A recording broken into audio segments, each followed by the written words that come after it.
Hello and welcome to webmastercampus.com. In this tutorial, we are going to learn JavaScript ES6 arrow functions. Okay, let's get started. Let's see the first syntax of ES5 and then we will compare it with ES6.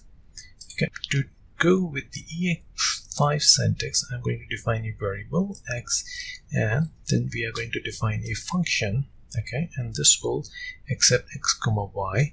And it's an anonymous function, so we can just define a return x multiplied by y.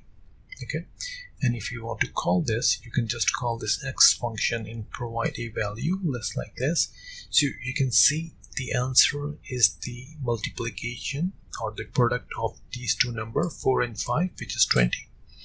So what it is doing, we are assigning a anonymous or unnamed function to variable x. Okay, and when we are just calling the x, and we can easily call this function as a reference, so by using x we can call this function. This was the syntax of ES5. Now ES6 arrow function allows a short syntax for writing function expression. You don't need the function keyword, the return keyword, or even the curly brackets for single statement. Okay, let's take an example for that one. Let's define a constant and let's call this sum, and within the brackets we don't need function keyword, and I'm going to define a comma b over here, and with the arrow function just define a arrow equals with a shift greater than symbol, so it will do the arrow, and we are going to add a multiplied by b. Okay, this is pretty simple. I'm just going to call this sum and let's provide the same number 4, 5, and you can see it's returning the product of 4, 5, which is 20.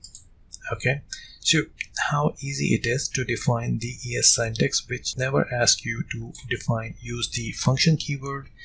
You just define the arrow and it's pretty simple, very easy. You can easily use this. Let's modify this to use with rest parameter. I'm going to modify it, so we're just using .ergs 3 times dots with argument, make it a rest parameter, and in the body I am going to utilize it for the functionality. So when we define the args, I am going to call let result equals 0. Define a for let value of args, and within this I'm going to call result plus equals value. After this console.log, I'm going to just display the result.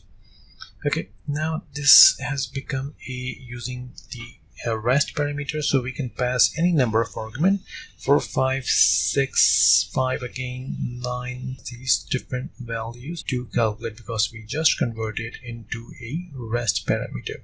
So arrow functions, pretty handy, pretty easy, allows you a short syntax. Thank you for watching this video. Please like and subscribe my channel.